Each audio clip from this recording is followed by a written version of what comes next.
Good morning, everybody. I hope that everybody can see me okay. I hope that everybody can hear me okay. Just let me know in the comments or in the chat here. I can see chat happening. It's so nice to see everybody today. Okay, let's hope that the computer doesn't crash today. Yay, so Vicky is in the chat today. I know Greta is next door in the office, and she will hopefully be here as well. And fantastic. It is so nice to see everybody here today. Okay, let's not get distracted by the chat. Let me see if somebody's saying the sound sounds fuzzy right now. Let me know if that is okay. Hopefully that's okay. So, sound is okay. Lots of fuzz. Oh, that's not good. Really not good. Let me see what I can do here.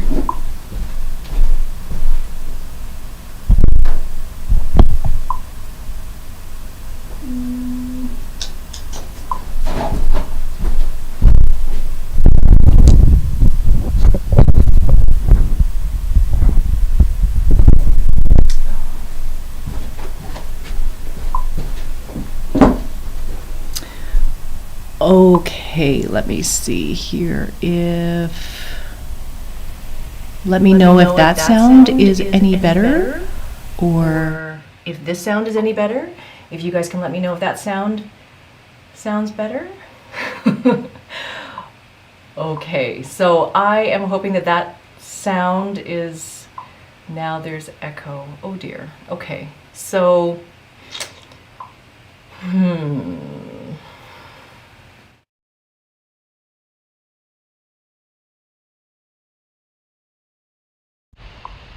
Okay, so let me know if that is better.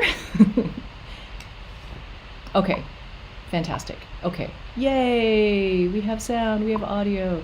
Okay, and hopefully the computer will be okay. Fantastic. Okay, let's get started with today. There's so many things to talk about today.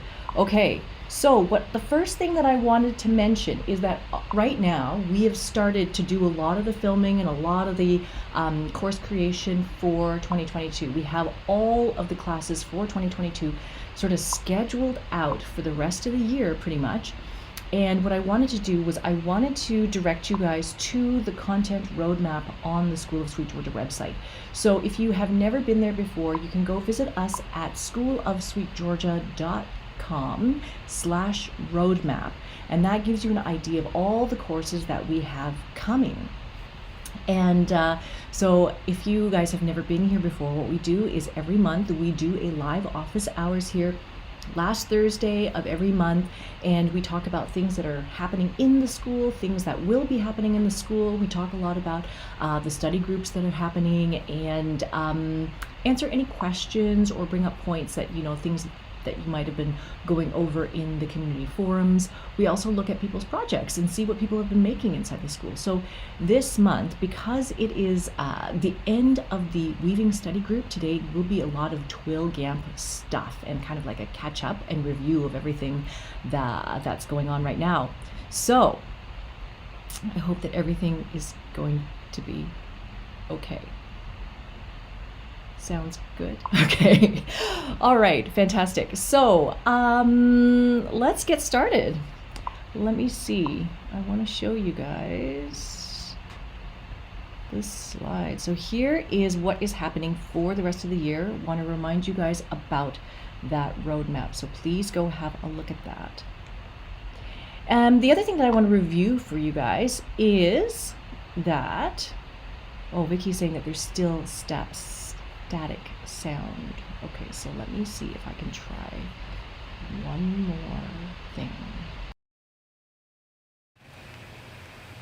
Okay, so let me know if that sound is any better, and we'll keep going. Okay, so this is the calendar that's going to be coming up in March. These are the things that are happening, and what we have here is we have all of our regular meetups that are going on. So the knitting meetups, the spinning meetups that happen, we have these on a regular basis. So Mondays, every other Monday with Robin, there are meetups. And then every other Wednesday with Vicky, there are meetups. And those ones on Wednesdays are set at different times of the day, so that way we can hopefully capture people who are in all different areas of the world. We do have members from all over, and so if you're in a different time zone, maybe you're in Europe, maybe you're in the UK, hopefully there will be a time that you can access, and if you're in Australia or in Asia, then hopefully there's a time that you can access there as well. So hopefully everything sound-wise will be okay from now on.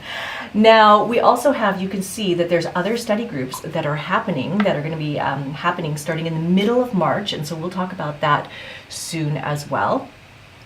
And every month we also do a new member orientation meeting on Mondays. And so those Monday meetups, or for anybody who is new to the school, or if you've even been part of the school for a while and you still have questions about how to find something or how to get around, or you want to talk to me or Vicky directly, then by all means you can join us for those monthly Zoom calls. And so Vicky, she's our moderator, she's here in the chat right now. She's also there, and we help answer questions about any of the content, finding your way around the content, and also finding your way around the community, because the community continues to grow and evolve and change, and so all of that is happening as well.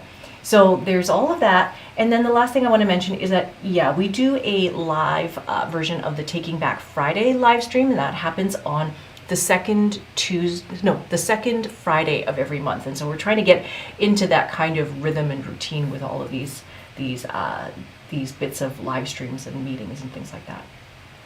So that is for the community events. If you've never joined us for one of these events, you are absolutely more than welcome to join any of the time slots. They are open for everybody. Finally here, well, let's talk a little bit more about the study groups that are actually happening this year. So you guys saw on that calendar that we have a date coming up in March. March 17, we're going to start a knitting study group. The knitting study group is going to be centered and focused around lace knitting. So what we've decided to do is we're trying to make these study groups a little bit on the more compact side. So rather than doing 8 weeks of one giant thing, we're trying to make them closer to like 4 weeks or 5 weeks, 6 weeks, something like a little bit more doable. In this case, what we decided with the lace study group is to break it into 2 chunks, 2 tracks, 2 parts. So part 1 is 4 weeks, and that part 1, 4 weeks, is about learning how to knit lace. So if you've never knit lace before, or you feel like you want to be a little bit more confident in knowing how to do yarn overs and increases and decreases and all those kinds of things in the lace stitches, then you can join us for those first 4 weeks to learn about how to knit lace. And so you can see that track A, we are going to work through the content from Tabitha's courses. She has one called Becoming a Lace Knitter, or Become a Lace Knitter, and the second one is about mastering gauge, because so many things that we work on when it comes to knitting is our attention, our gauge. That is going to determine the size of our fabric. It's going to determine the feel of our fabric. All of these things are very, very, very important, and they're related to gauge. So we stress gauge quite a lot around the school. We do. And it is just to make sure that you get the cloth that you intend to get. So that first track A. The second one is track B, and then that is going to be centered around the new class that we have coming in the school, which is about designing your own triangular shawl from the top down. So top down triangle shawl, you can see there's a sample of that lace shawl that Tabitha's designed, and the whole course is going to be about how you can make your own, design your own from scratch, that sort of idea. As with all of these study groups, what we try to do is we try to do some Zoom meetups sprinkled in the study group, so that way everybody has a chance to kind of like get together and share what they've been working on, how it's been going, if they've had any stumbling blocks or anything like that, just to share progress. All of that stuff is really nice to do. So there's 2 Zoom meetups that have been scheduled, April 15th and May 6th. And the group that you can join in order to have your conversations and discussions about the lace knitting is already set up and ready to go. So you can see there, It's that big long link, but you can just basically go to the community and then go to groups, and then you'll find the Lace Mastery Knitting Study Group. That's there. So that is that. And so it's going to be hosted by Greta and Robin. Robin is already working through all of the swatches, samples. She's doing a lot of like the test driving of the content, and then she can share with you what she experienced throughout the study group as well. So excited about all of that. Fantastic. So we have another study group that is coming. And I just I know it's a little bit a ways. This is 2.5 months away. It starts on May 12th, but I did want to sort of flag it and let you guys know that this is coming too. And so the goal of this one is going to be all about getting started with Tapestry, just like taking action and getting started with Tapestry. Leah and I traveled out to visit Jana Maria Valley, who's our tapestry instructor. She lives on the Sunshine Coast here. And it was like 2019, I think, no, 2020 that we went out to visit her. But this is like a while ago. And so ever since I saw Jana make these little weavings, I was like, I really, really want to do this. I want to play with it. I want to make this thing. And it's been so long and I have not done it yet. And so I think that one of the things is that really, to take action, to take that next step, to actually do it. I need some kind of like a motivating thing to get me going. And I feel like this is the year. This is the year that it's going to happen. Hopefully you guys can see behind me, there's that loom here. I did get that maybe like a year ago, and I have been playing a little bit with that. But I want to show you some of the things that I have on my desk here. So let's see here if I can move to this and then this.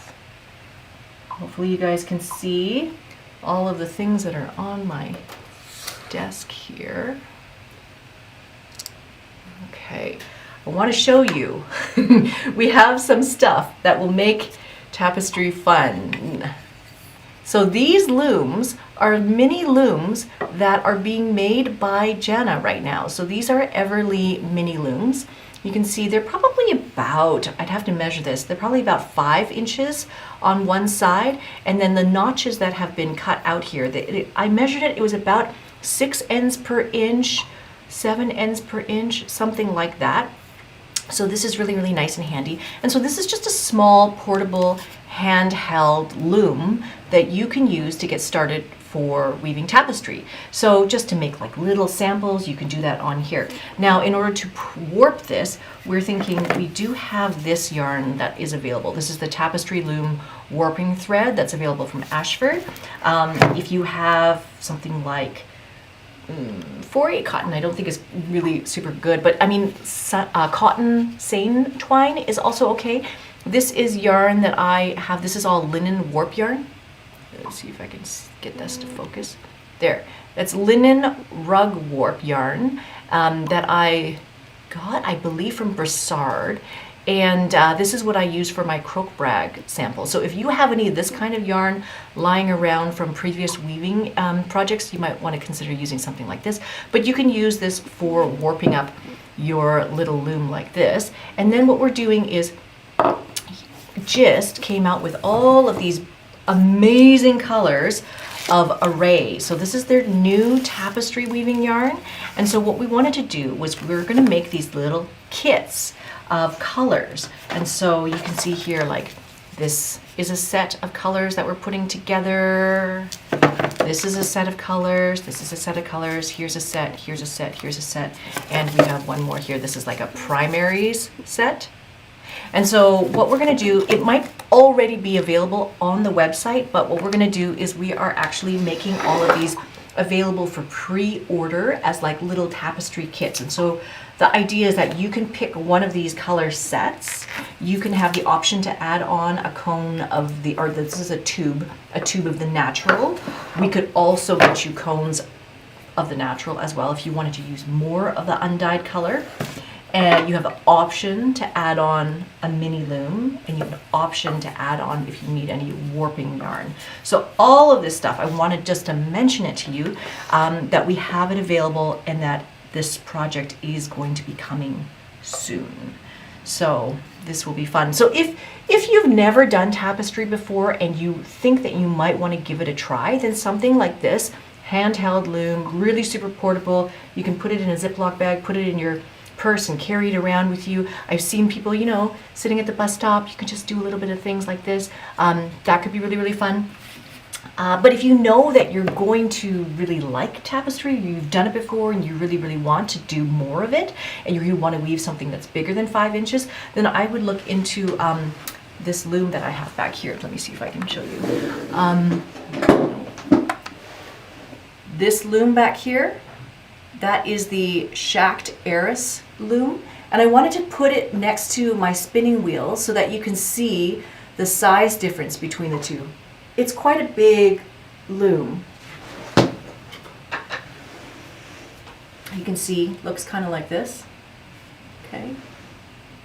And so you would put this on the table. The difference with this is that it has this device that allows you to create your shed. So this allows you to change your shed really easily. And so that's really, really nice. And so this is something that you could play with if you wanted to weave something that's a little bit bigger.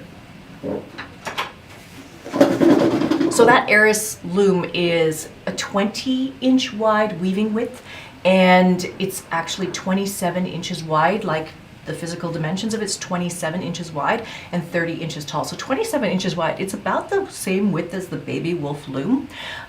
So just to let you know what the size is, but you know, in between these two, you can kind of see where you want to go with that. So that is fantastic. So I wanted to show you very quickly, like an up close look at this yarn. Let's see if we can get this to focus. So it's quite a fine yarn. It's a 2-ply wool yarn.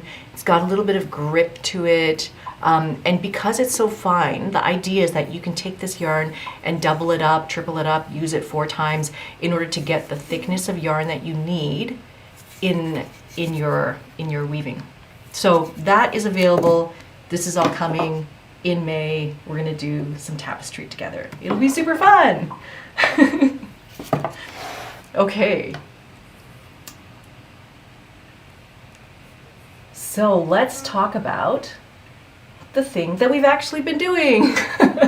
So let's talk about the thing that we've actually been working on for the past few months. Since the beginning of January, we have been working on twill gamps in the weaving study group. And I don't know if you guys have seen, but on the YouTube channel, I have been making additional weaving videos. It's not entirely additional. It was just, I was always going to talk about weaving anyways, but rather than putting all the weaving content on Fridays, we decided to kind of split it out and then put the weaving videos on Wednesdays. And then we talk about other things or everything else about making on Fridays. And so the weaving videos on Wednesday, the one that came out yesterday, is the one about the twill gamps.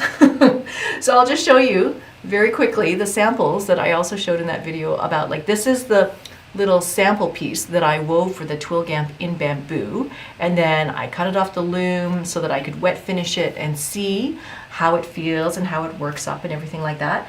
And then from there I was able to weave the rest of my gamps. They are not yet finished, but you can see there's one that I wove, and then because I made a mistake, I decided to weave it one more time. So I have so many twill gamps now.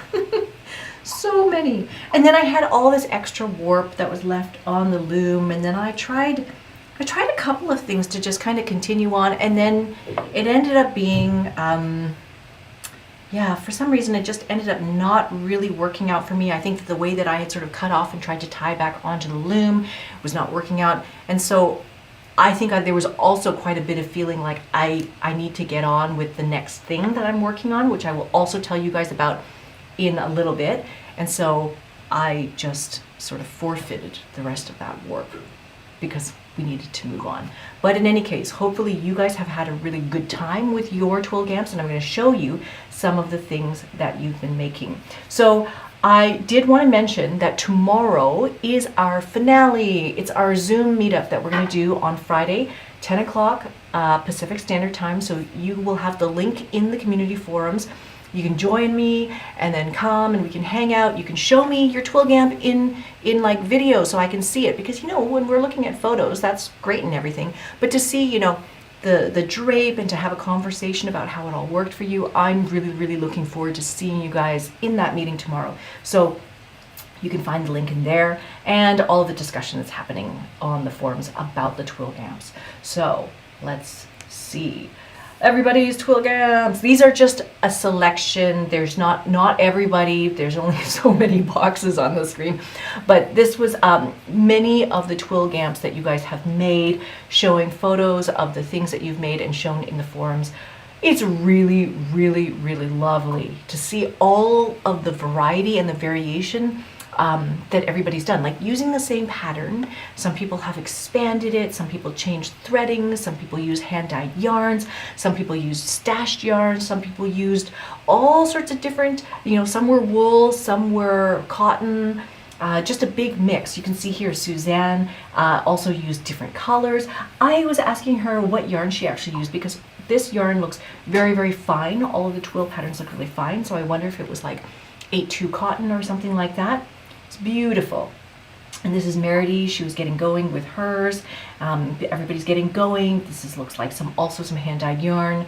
Robin was also using hand-dyed yarn here. And so she put in some stripes into her sections, and so she was getting a little bit of the color and weave effects and stuff like that in here as well.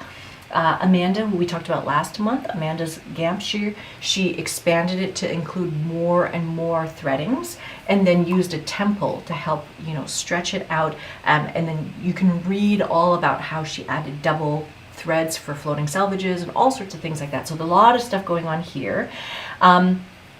I'm going to talk a little bit more about Sage and Marjoram and Vicky's, and this is Jennifer's gamp coming along as well. Beautiful. I love this turquoise aqua color. It's great contrast color. Looks fantastic. So congratulations to everybody on getting your twill gamps on the loom and in progress. They are all beautiful. I hope everybody's having fun with it too. So let's talk about some of the twill gamps and what happened with them. So part of this weaving study group, again, is kind of like that two-part idea. So we're making the gamp and then hopefully using information from the gamp to then design a derivative project from that. And so this is by Sue. This is the twill gamp that she wove here, and this was woven in the SweetGeorgia BFL and Silk Fine in Lupin, which is like that dark cobalty purple kind of color, blue purple. Birch, I believe, is the other color that she used, which is like the lightest color, almost close to undyed. And Lollipop is that hot pink color in here. And so this is her twill gamp. And then she liked the rose path threading the most. And so her initial thoughts were she was going to use the rose path threading and then M's and W's treadling progression to create her scarf. And so this is her scarf that is on the right hand side here in hand-dyed yarns. They're blue. It's really lovely. But if you go through and you read her notes here, she does talk about how she starts off with her initial idea of what she was going to do for the treadling, and then decided just after weaving maybe 2 inches of it that this was not working out for her. This is not turning out the way that she had intended. This is not what she was looking for. And so instead she decided to kind of change her mind on the fly and go with something different in order to produce this cloth at the end of the day. Now, she did say that this one has not been wet finished or anything like that, so I'd be curious to see how it changes after she actually washes it, because she was saying, oh, she's not sure if she's going to use it as a scarf or as a table runner, but I think either way it would be really lovely. And congratulations, it's great. Fantastic. Now this one is Vicky's. So Vicky is here in the chat today, and I highly encourage you guys to check out all of these threads, because there's so much learning and so much information in all of these these conversations. So this is a twill gamp that Vicky wove using just beam. It's the yarn that I used as well for the twill gamp sample, and she also made more threadings. This is 5. I believe she originally set it for 7, I think is what she had, what she was going to do with the loom. So she was going to make 7 threading patterns, and then she started to weave them and had challenges at being able to beat it to get it to be 14 picks per inch, to match 14 ends per inch. My twill sample I had woven at 14 and 14, so 14 ends per inch. And so when she was beating, she found that she didn't like that feeling of having to beat so hard or having to double beat. And I do remember mentioning it at the very, very start when I was doing my my samples, that I had to beat quite hard in order to get the right number of picks per inch. It's a different feeling beating cotton as opposed to weaving with wool. With the wool, you can just kind of like tap it in or kind of just press it into the cloth. But with the cotton, I found like I had to beat it quite hard to get it to stay. Also, Amanda Wood, who did our color and weave class for Rigid Heddle, we've had this conversation before as well, that beam, that yarn, that cotton yarn, has a little bit of energy. It's quite assertive, and it's almost like it wants to pop out of the shed and not stay put. And so having to beat firmly, I don't think is just purely a cotton thing. I think it is a beam thing and just like getting it to stay, you know, right in the shed. So there was that. And then you can read about how Vicky actually chopped off 2 of her sections and then decided to reslay her entire gamp for 12 ends per inch, and then really enjoyed the process, or the finished cloth of getting the 12 ends per inch. So you can read all about that. I'm very interested to hear about you know, how everybody did with this yarn and everything. But yeah, Vicky's notes are down here. You can go check it out. She was checking her angle. It's just beautiful, beautiful, beautiful.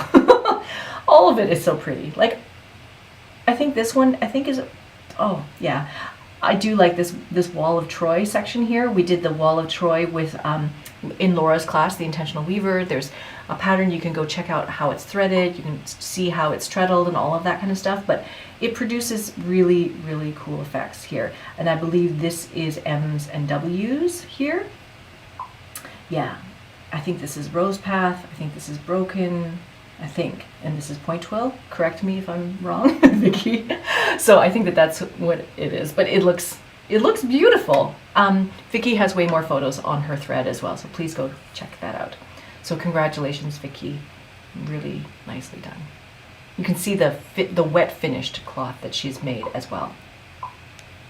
This one is woven by Sage and Marjoram. So this one I wanted to highlight for you guys. This was woven on a Louette Erica Table Loom, and it is using a 10-dent reed. It has been set at 12.5 ends per inch, and this is all using stash yarn. So, you know, not having to like order yarn or wait for yarn or any of those kinds of things, just pulling from whatever you happen to have. And then what's great about here is that Sage and Marjoram, there's a video that you can watch the entire process of making this, from, you know, dressing the loom, threading the heddles, weaving, all of this kind of stuff. It's really lovely. So I had back there on the other slide another photo of the finished project. You can also come down here and read the thread, because again, the thread is very interesting, because we're talking about how there's tension issues because the back beam, the warp that was on the back beam, the edges were kind of falling off the edges of the back beam, and so, you know, it was producing tension issues at the sides. And so how do you fix that kind of situation? And Vicky's saying the video is really good, so please do check out. The link to the video is here. You can go check out the video, and I believe there are more coming as more weaving is happening. So super informative and relaxing. That's very nice. Yeah, so please do check out the video and see lots of these things being woven in real time. Now this one is, ooh, yes, hello. Thanks for coming. So now this one is Charlotte's. So I did mention Charlotte's last month because she had dyed, for the most part, most of these yarns that were going to be woven into her gamp. And then you can go and check out Charlotte's saga on the notes here. But basically she also ran into some problems because she's using a table loom 15 inches wide. She was attempting to make a 15-inch wide warp, and I don't know if she had intentionally done this or by mistake wound a whole extra section of warp. So she actually has, rather than 4 threading sections, she has 5 threading sections. And so she says, I have 244 ends on the loom now. Apparently I made a big mistake while I was warping, and so she wound an extra section. And so when she finally put it all onto the loom and she's threading them, she realizes that she doesn't have enough heddles. So what should she do? Should she like just give up on one entire section? How is she going to deal with this? So I don't know if Charlotte has actually decided what she's going to do with this project at the end of the day, but I think it's going to be really beautiful when it's done, and I think she's learning a lot of things.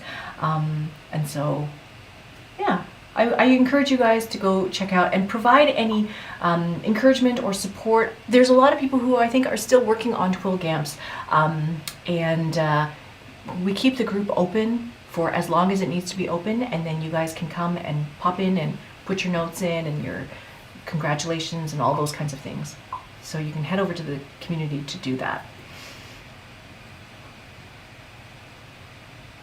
Yes, wonderful. Good job, everybody. Now, I did want to mention some things that I noticed that were kind of common in different threads and things like that. So the first thing I did want to mention was that there was a question about how to find out how much yarn is left on your bobbins.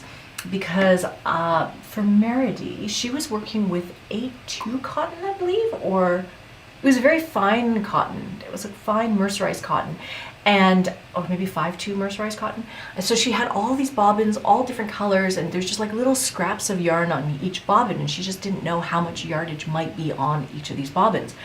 And so she's wondering if there's any way of being able to measure and tell.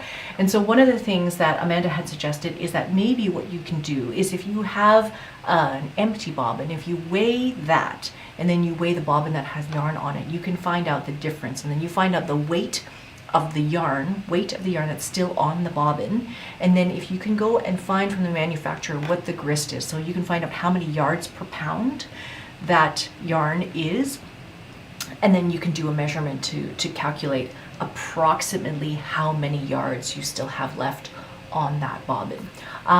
Some people will go so far as to weigh out all of their bobbins. Like you might weigh out all of your storage bobbins and then write the weight on each one of the storage bobbins. I don't know if there's quite a discrepancy between different bobbins and how much they might weigh. I would assume that they're pretty standard, but this is something that you can try for yourselves, and you can just write the weight of the bobbin on the bobbin so that you have an idea, and that makes it easier when you need to measure and things like that.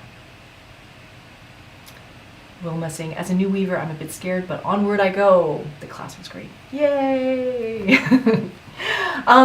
In week 7, today's week 8 of the study group, and so today we talked about wet finishing, we talked about documentation, we talked about making notes and all of that kind of stuff. But last week, week 7, was a bit of a philosophical conversation about what is good cloth. And I brought up the idea that when I was working with Amanda Wood and she was weaving those dish towels using the gist beam, and she was saying, oh, you know, it was very difficult to beat to get exactly the same number of picks per inch as ends per inch. The yarn had a bit of a mind of its own and all of this kind of stuff. And does it mean that it doesn't work anymore? Does it mean that this dish towel that's made out of cotton, if it's not exactly balanced cloth, does it mean it doesn't function anymore as a kitchen towel?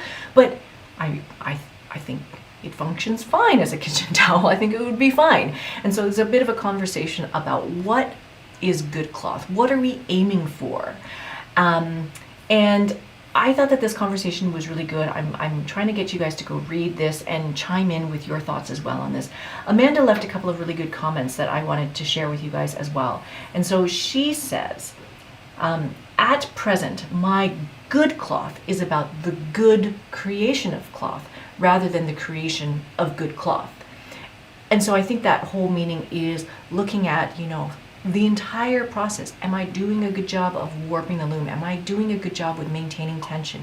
Am I doing a good job with positioning my body relative to the loom? Am I doing a good job of moving my feet in a good rhythm? It's very, very interesting to focus on doing a good job of the process.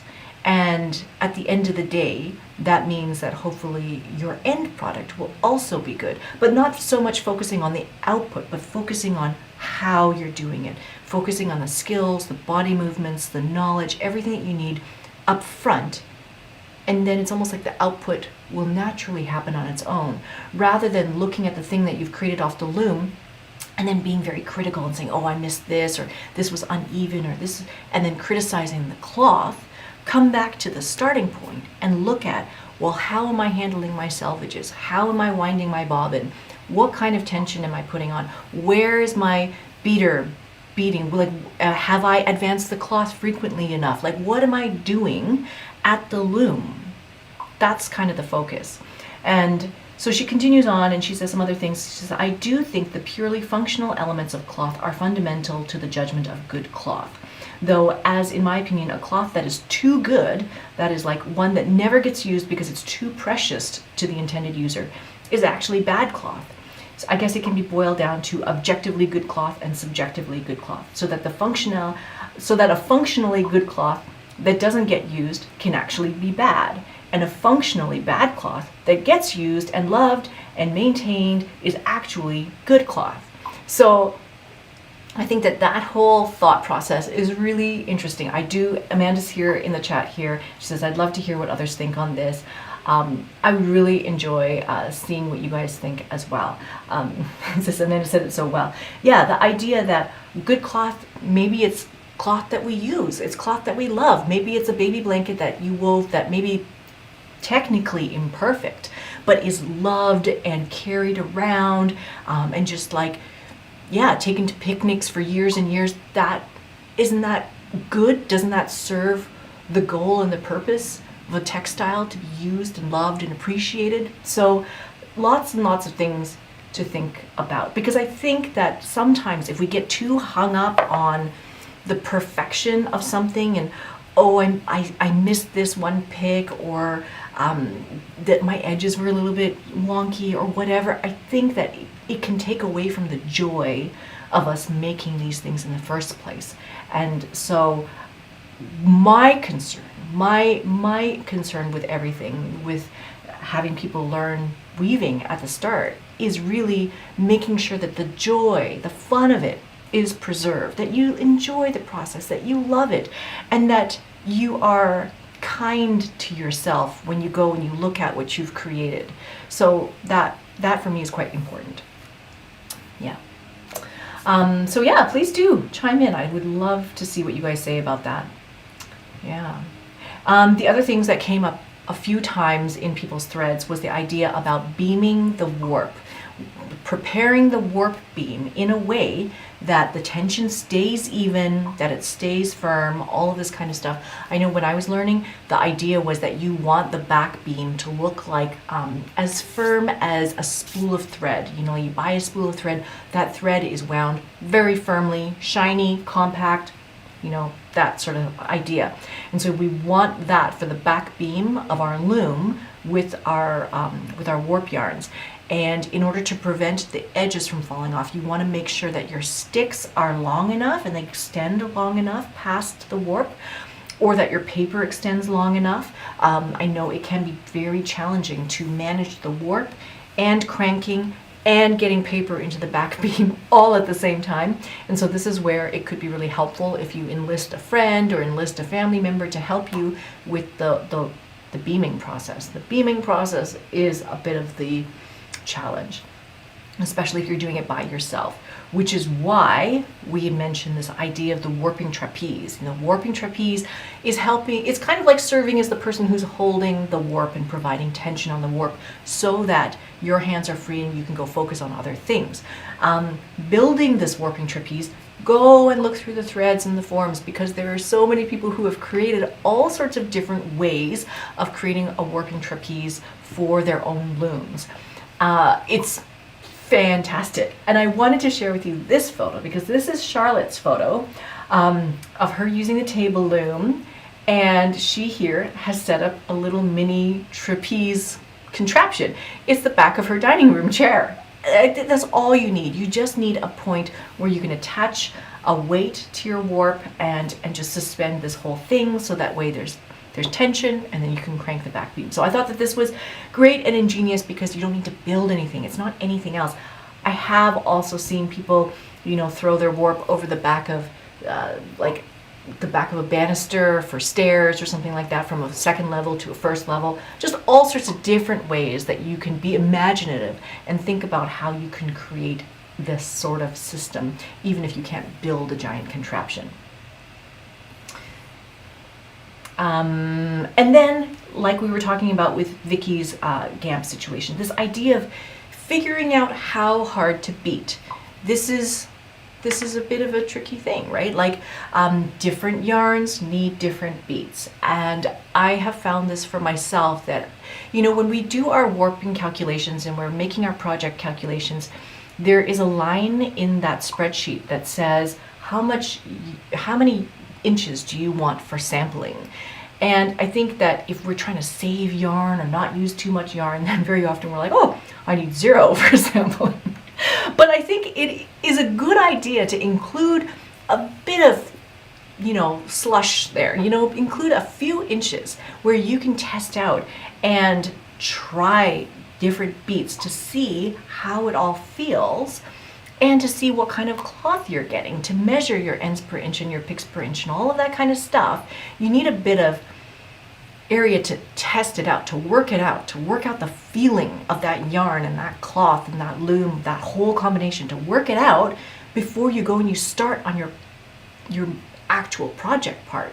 So giving yourself a few inches to just, figure out that feeling before you go and you actually start doing the hem stitching and then start your actual project is just a little bit of an idea. Because, that section where you beat those few inches, maybe you decide that, oh, I need to open up the set, or maybe the set is too open and I have to reslay. Whatever it is, the bit at the beginning gives you an idea of like, do I want to progress in this way? So that is an idea to look at too. And then finally, this idea of getting to know your yarn. For many of us, like Gist, this yarn company that's making these yarns, I so admire this company because they are creating new weaving yarns from nothing. They're creating new yarns for us. They're being spun for us. And so part of that challenge is that we don't know how this is going to behave. I mean, like, how long have weavers been using 8-2 cotton and things like that, that everybody's familiar with? You should set it this way, this always happens, this works, blah, blah, blah, blah, blah.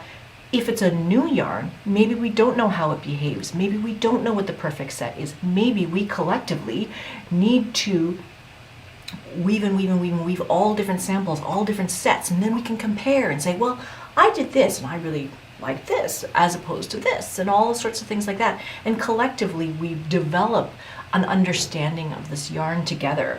And so like my information, if I pool it together with Vicky's information about what she experienced with Gist, and then I pool it together with Amanda's information, what she learned with Gist, with that beam yarn, then we can move forward making more and more projects with this yarn and knowing the nature of it, the characteristics of it, how it behaves, and all of that kind of stuff. So really, really looking forward to exploring more and getting to know more yarns better.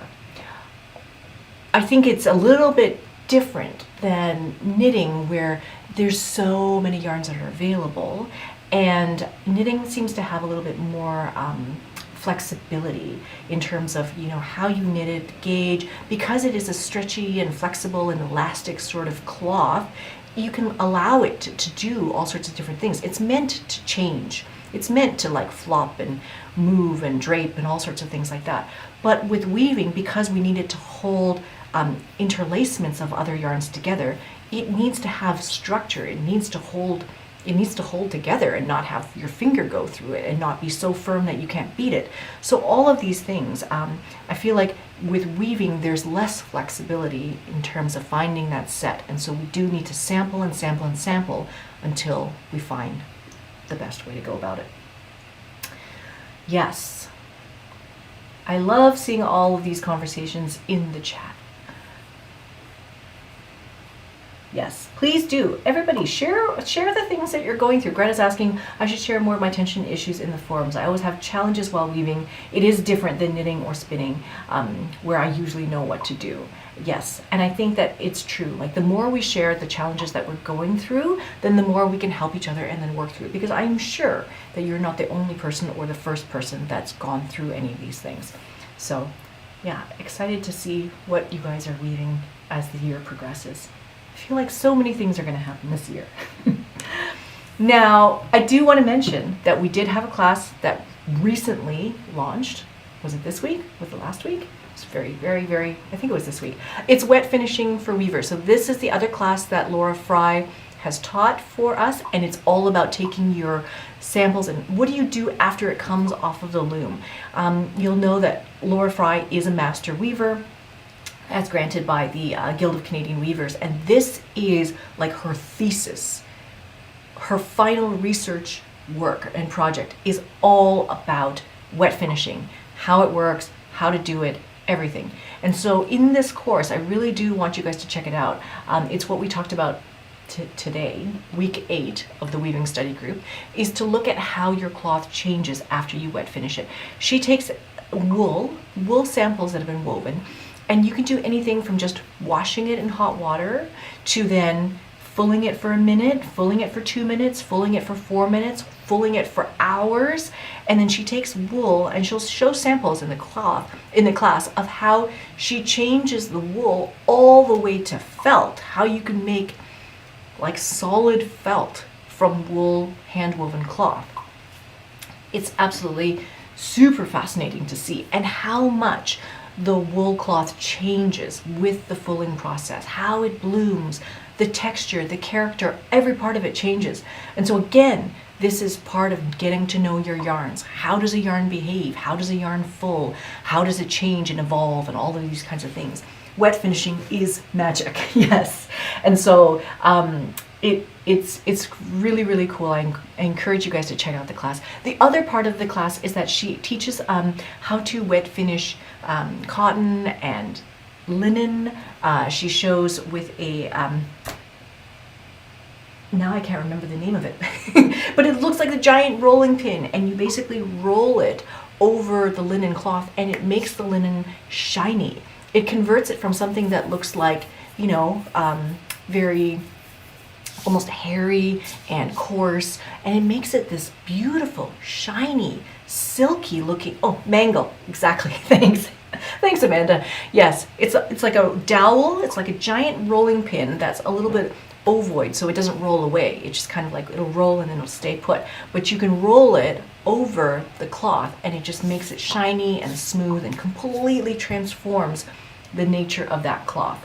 So I encourage you guys to check that out. But I wanted to show you these two samples because these are two samples that I wove on my loom, and they're from the same warp. So they theoretically were the same width on the loom, cut them off, and I washed them and fold them. One of them was fulled for 2 minutes and one of them was fulled for 4 minutes. And so you can see that the one that was fulled for 4 minutes is actually about 1.5 centimeters smaller than the other one. I lined them at the top edge, and you can see the top one is narrower now because it has pulled in and shrank more. So you can significantly change the same cloth. Same cloth can can become different things after you wash and wet finish them. So this again is why you might want to sample with your warp before you actually go and you make your entire project. Sample, cut it off, and then see how it wet finishes in maybe different ways before you go and actually finish your entire project. Fantastic. Oh, Crystal's just asking about thinking about picking up weaving. What loom do you recommend? I do recommend that you go to our website. We have a post and a PDF that you can download, and it's all about how to choose a weaving loom. So we should maybe find a way that we can send that link to you, but you can look around on the website and it's there under, should be under either articles or resources. The other thing is I wanted to enlist your thoughts and advice on this. I'm right now in the middle of planning the double weave class that we're going to be filming later on this year.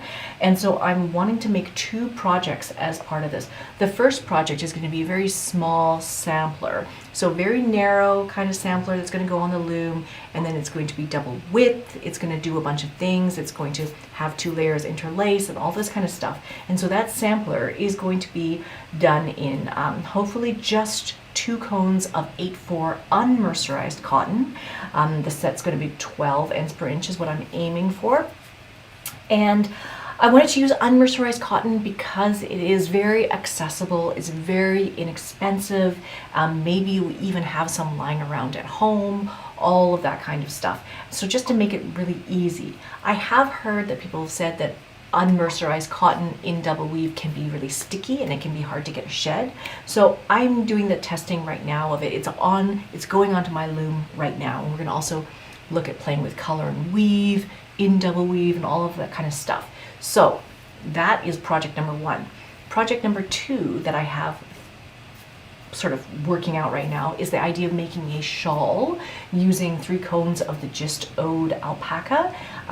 It's going to be set at 8 ends per inch. And one of the things that I was thinking about is taking the undyed cone of the alpaca, winding the warp with it, and then hand painting it. And so I would also, because we're going to do an acid dyeing study group later on this year, and we're going to talk about painting warps as well, hopefully this year. So I thought that I would wind a warp with the alpaca and then demonstrate the warp painting process as well, and then include that in the shawl that's going to become double width. You can tell me if you think that this is too much, or if this is confusing, or if you're like, no, I don't want to do this. The other thing that I have to take into consideration, and I talk about this with Greta, is that I have to take into consideration how many ends do we need to thread? How much total yardage do we need? How practical is this project, and how much is it going to cost? Because as you start to make wider and wider cloth, you need more and more yarn. And so initially one of the thoughts that we were having is, oh, we want to make double wide blankets. But double wide blankets, we were looking at Harrisville Shetland, we're looking at using SweetGeorgia BFL and Silk Fine, we're looking at using the Ode alpaca. These projects start to get up, in terms of price. So we're just wanting to make sure that what we're going to be doing is something that people actually want to make. And so later on, I'm going to give you the link to the survey for this month. And I really, really would love to hear from you guys what you think an ideal double wide project could be, what it would look like. And I think Amanda's asking how wide of a double width. So I think that like anything that at the end of the day is a little bit more than 30, like 26 inches, more than 26 inches, because the baby wolf loom can weave 26 inches weaving width. And so I kind of want to be in that scenario where you don't want just 26 inches, because 26 inches after you wash that cloth, it might end up being 22 inches. So I want something that would end up being around 28 inches or something like that, which means it could theoretically be about 14 or 15 inches width on the reed, width and reed. So you could theoretically make this on a 15-inch wide table loom, and then fold it open, and then you have something that's a shawl that's maybe going to end up being 28 inches wide, something like that. So that is what I'm thinking about right now. So please do let me know. I'd love to hear your feedback on what you think about project ideas for double weave, because that's coming up later this year. The other thing that I wanted to mention is that we have not forgotten about spinning. We've not forgotten about spinning. Spinning is coming up later. We're going to be doing some fleece, spinning from fleece and working with fleece and all those kinds of things. But I do still have quite a lot of yarn and still a lot of fiber at home. I know that, like, I was making that night shift shawl with some of my handspun that I made last year in the fall during the spinning study group, and I made a whole bunch of 3-ply yarn. So I'll show you here. It's all here right now. So all of this, I took it off the needles already because I am going to unravel it all. I want to knit it with slightly larger needles. I want to just make it a little tiny bit more drapey. But this is the yarn that I spun for that project. It's all hand spun. This is all 3-ply, but I only spun half a braid of fiber for each of these skeins. And so the other half of all that fiber, what I was thinking that I could do is actually go back and watch Rachel's Spinning for Socks class and look at some of the techniques in that class. And taking the fiber that I have, spinning specifically to make sock yarn, so that hopefully when the circular sock knitting machine comes, that I'll be able to crank some socks using hand spun sock yarn. That is the goal. So that is very much my hope this year. You know, like when we filmed that class with Rachel, I was just so blown away with all of the socks that she has knit. And just in my mind, I'm like, how can I get this done? Because I will spin all of the yarn, but then still need to knit all the yarn. This will take me so long. So I'm thinking that I'll spin the yarn now. I'm still waiting for the machine to come. I think it'll come in June, I think is when it's closer to coming. So I think I'm going to spin all this yarn, hopefully before June, and then start cranking them. And then we'll have some socks to look at, and that will be very, very exciting. I think I'm just trying to follow the chat to make sure I haven't missed anything. Trying to decide on a spinning wheel, matchless versus ladybug. Is there a comparison? And I don't think we have done a spinning wheel comparison for those two, but we should probably do that. There will be another spinning study group. Yes, there will be. The spinning study group will probably be about working from fleece. And I believe if Greta's here, she might mention it, but usually the spinning study group will start in September, around fall time. Yes. And then talking about good selvages. So we can probably do like a little post about something to do with good selvages and things like that. Yes, Wilma has a speedster. That's the one I'm getting as well. Yes, fantastic. I wonder if one braid of top will give enough for a pair, or if I need to plan on spinning up 8 ounces. I actually do think that you can spin. I mean, if unless your socks that you're going to make are very, very big, you can get them out of one braid of top for sure. Yeah, we will do more spinning. More spinning is coming. So the last thing I wanted to mention to you guys, to remind you that we do have that scholarship fund that we're working on. This whole project idea around the scholarship fund and creating something that is ongoing, something that will persist, is something that we really, really want to do. And so if you are interested in applying for the scholarship, we have had a number of submissions already, but if you're interested in applying, please do visit this link before the end of the month, because March 1st is when we're going to close all of the applications, and then we will make some decisions and start notifying people around March 15th. So that is the idea. So it's kind of a 2-part thing.